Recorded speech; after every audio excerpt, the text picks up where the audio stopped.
Hello everyone, welcome to debit and credit. इस part में हम देखेंगे कुछ ट्रांजैक्शंस रिलेटेड टू लोन्स। जब आप किसी से लोन लेते हो या फिर किसी को लोन देते हो तो उस केस में हमें कैसे जर्नल एंट्रीज करना होता है। ठीक है, तो पहला देखो, took a loan at the rate of 10% per annum interest from Ram. तो इसका मतलब क्या है? आपने लोन लिया है, किससे लिया है?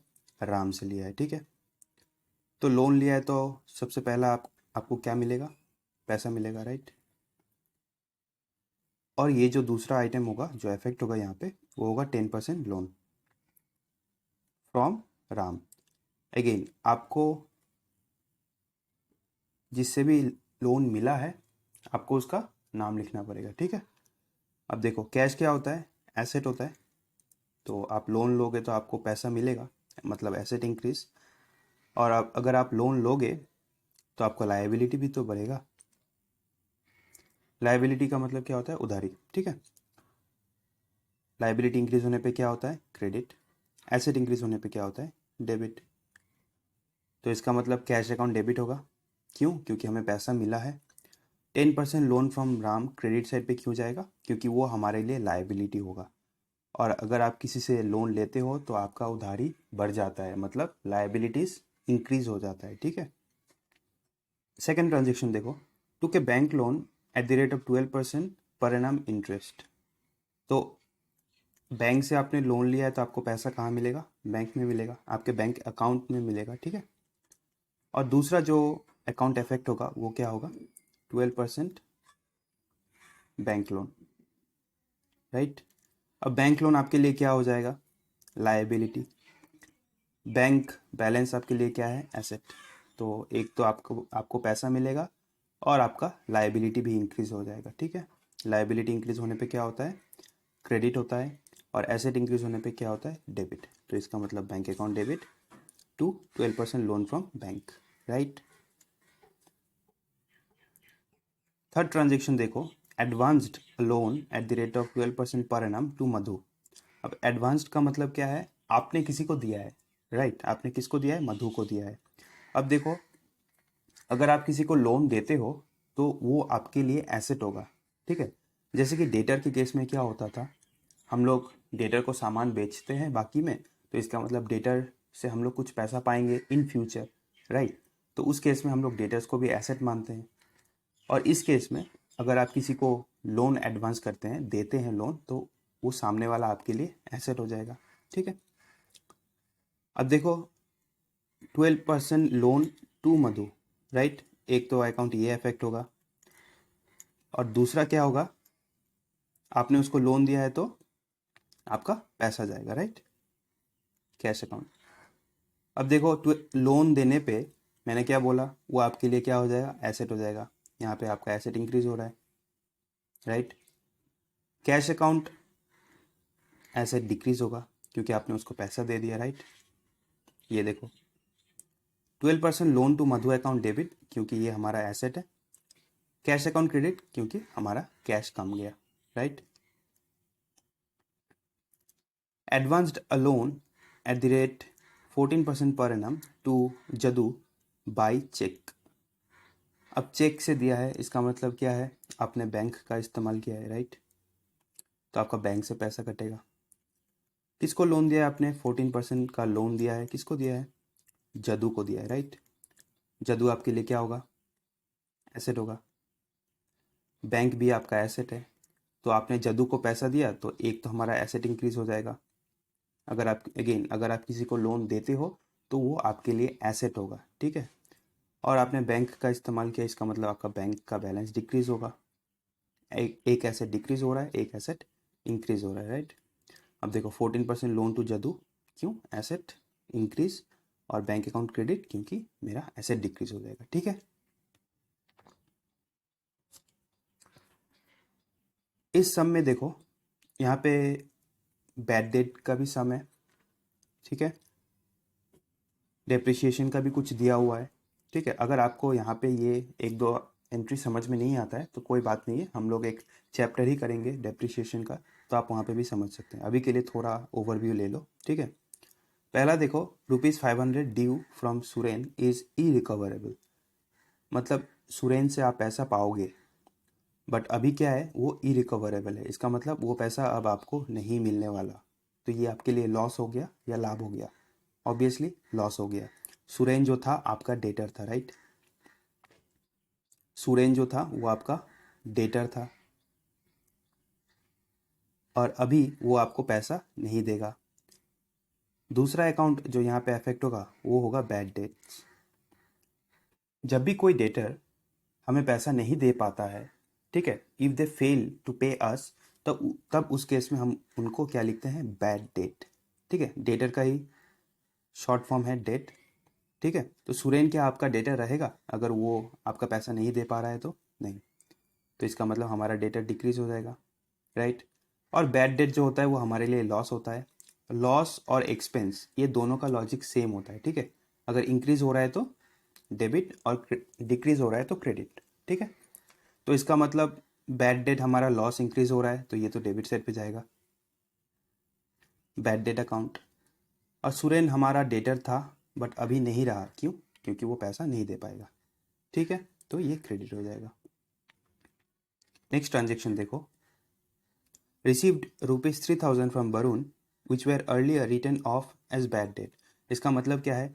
वरुण हमारा अगेन डेटर था, जिससे हम लोग ₹3,000 पाते थे, बट हमें लगा कि वो पैसा देगा नहीं, इसलिए हम लोगों ने उसको बैड डेट कर दिया था। जैसे अभी हमने सुरेन के केस में किया, वैसे ही हम लोगों ने बैड डेट कर दिया था। बट अभी क्या पता चल रहा है कि वो जो है पैसा दे के गया है, ठीक है? पैसा दे के गया है तो एक तो आपको कैश मिलेगा, और दूसरा अकाउंट जो यहाँ पे अफेक्ट होगा वो होगा बैड डेट रिकवर्ड अकाउंट, ठीक है? बैड डेट रिकवर्ड अकाउंट, ठीक है? इसको याद रखना। अब पैसा मिला है तो एसेट इंक्रीज हो जाएगा। और बैड डेट रिकवर्ड अकाउंट जो होता है, बैड डेट अकाउंट कौन सा होता है? मैंने अभी बताया आपको, लॉस अकाउंट होता है।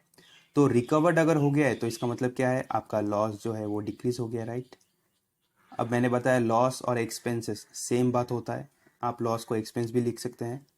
तो इसका मतलब आपका एक्सपेंस डिक्रीज हो गया। एक्सपेंस डिक्रीज होने पे क्या होता है? एक्सपेंस डिक्रीज होने पे क्रेडिट होता है। तो इसका मतलब क्या होगा? कैश अकाउंट डेबिट हो जाएगा, क्यों? आपको पैसा मिला। Bad debt recovered account credit क्यों हो जाएगा? क्योंकि बैड डेट जो होता है वो हमारे लिए लॉस या फिर एक्सपेंस होता है, ठीक है? बट यहाँ पे आपको वो पैसा मिल गया है, तो इसका मतलब क्या है कि आपका लॉस जो है वो डिक्रीज हो गया है, राइट? नेक्स्ट ट्रांजेक्शन देखो, सैलरीज ड्यू टू अकाउंटेंट ₹4,000। अब यहाँ पे देखो, सैलरीज के बारे में तो बताया है, मैंने बोला था सैलरीज एक्सपेंसेस होता है, बट यहाँ पे ये नहीं बोला है कि पेड कर दिया है, राइट? यहाँ पे पे नहीं किया है, यहाँ पे सिर्फ ड्यू हुआ है। ड्यू का मतलब क्या है? जैसे हम लोग का इलेक्ट्रिसिटी बिल ड्यू होता है मंथली, रेंट ड्यू होता है, वैसे ही सैलरी भी जो है वो ड्यू हुआ है, बट अभी तक हमने उसको पेमेंट नहीं किया, ठीक है? तो पहला अकाउंट जो इफेक्ट होगा ये यहाँ पे, वो तो एक सैलरीज हो गई, राइट? अब दूसरा अकाउंट जो है यहाँ पे अफेक्ट होगा वो होगा आउटस्टैंडिंग सैलरीज। आउटस्टैंडिंग का मतलब क्या होता है? आउटस्टैंडिंग का मतलब होता है ड्यू, ठीक है? तो ये आउटस्टैंडिंग सैलरी आपके लिए क्या हो जाएगा? ऑब्वियसली लायबिलिटी हो जाएगा, क्योंकि आपको उसको फ्यूचर में देना पड़ेगा, राइट? और सैलरीज हमारा एक्सपेंस अकाउंट होता है ऑलवेज, ठीक है? ये देखो, सैलरी अकाउंट डेबिट क्यों? क्योंकि इंक्रीज इन एक्सपेंसेस, राइट? और आउटस्टैंडिंग सैलरीज अकाउंट क्रेडिट क्यों? क्योंकि इंक्रीज इन लायबिलिटी। अब एक क्वेश्चन आपके माइंड में आ सकता है कि हमने तो पेमेंट किया नहीं, बट अभी हम लोग रिकॉर्ड क्यों कर रहे हैं? तो मैंने आपको एक्यूरेट बेसिस ऑफ अकाउंटिंग में बताया था, कोई भी एक्सपेंडिचर अगर ऑकर हो रहा है तो उस महीने के लिए हमको उसको लिखना ही पड़ेगा, whether you have paid for it और नॉट, डजेंट मैटर। अगर ऑकर हुआ है तो आपको लिखना ही पड़ेगा, and same logic goes with the revenues also, ठीक है? नेक्स्ट ट्रांजेक्शन देखते हैं। Out of the insurance premium paid this year, ₹400 is related to next year. तो इंश्योरेंस प्रीमियम जो होता है वो हम लोग मंथली बेसिस पे, ईयरली बेसिस पे भी देते हैं, ठीक है? तो मान लो हम लोगों ने फॉर द ईयर 2020 हमने ₹5,400 इंश्योरेंस के लिए पे किया था, इंश्योरेंस प्रीमियम पे किया था।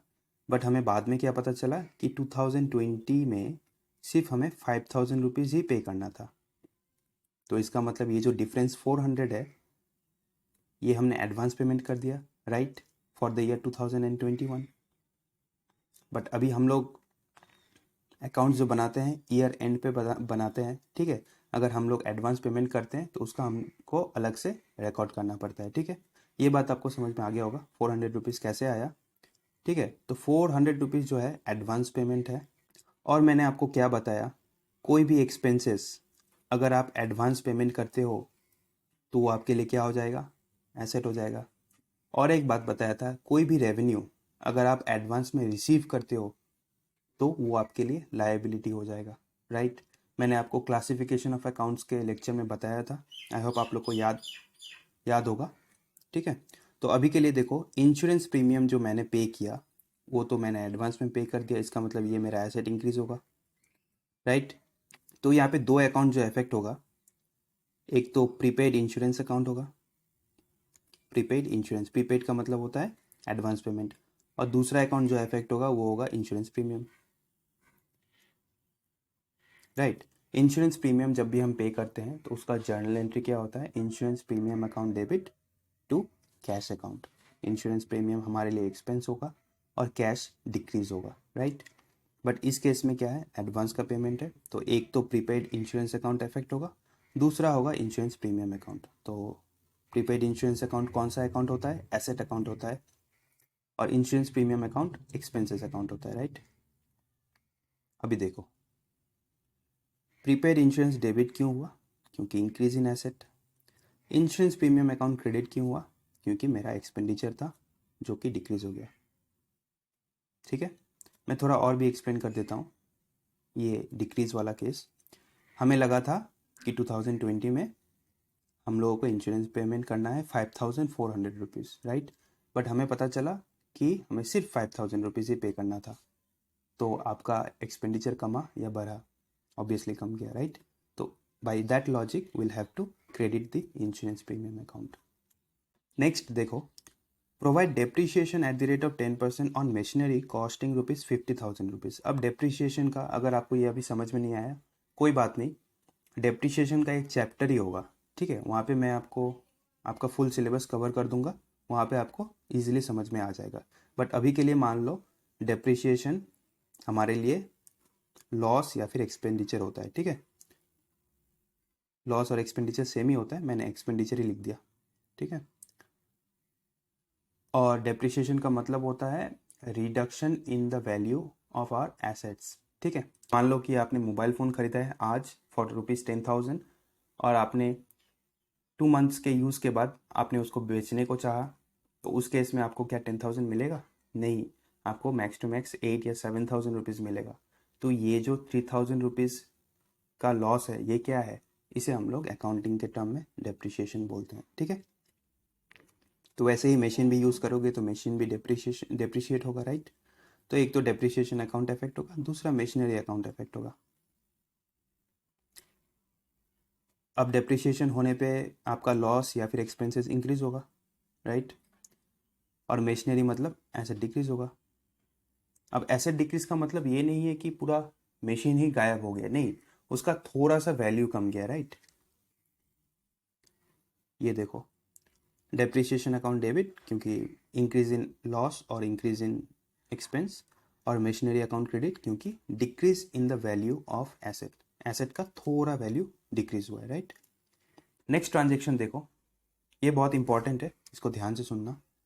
मैंने पहले बताया है कि बिजनेस और ओनर जो होता है दोनों अलग होता है, राइट। बिजनेस में कैपिटल कौन देता है, ओनर देता है। अब ओनर अगर पैसा इन्वेस्ट कर रहा है बिजनेस में तो इसका मतलब उसको कुछ रिटर्न भी तो चाहिए ना। हाँ, उसे प्रॉफिट मिलता है ईयरली बेसिस पे, बट उसको उस पैसे पे तो कुछ चाहिए ना। तो उस केस में हम लोग जो है, हम लोग मतलब बिजनेस जो है इंटरेस्ट पे करता है, ठीक है, इंटरेस्ट ऑन कैपिटल। और हम लोग उसको कैसे पे करते हैं, through capital account. Capital account is the only account which connects the business and the owner, ठीक है, from the perspective of books. तो एक तो कैपिटल अकाउंट इफेक्ट होगा।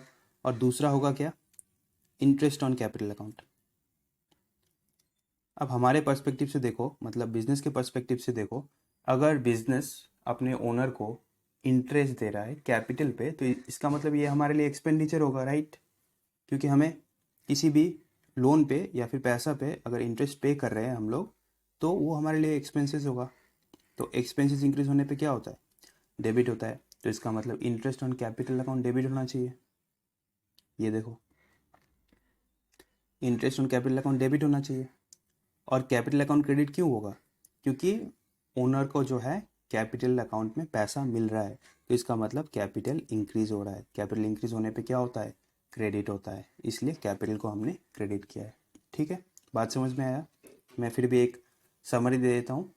ओनर बिजनेस में पैसा इन्वेस्ट करता है, बिजनेस ओनर को in return interest on capital देता है।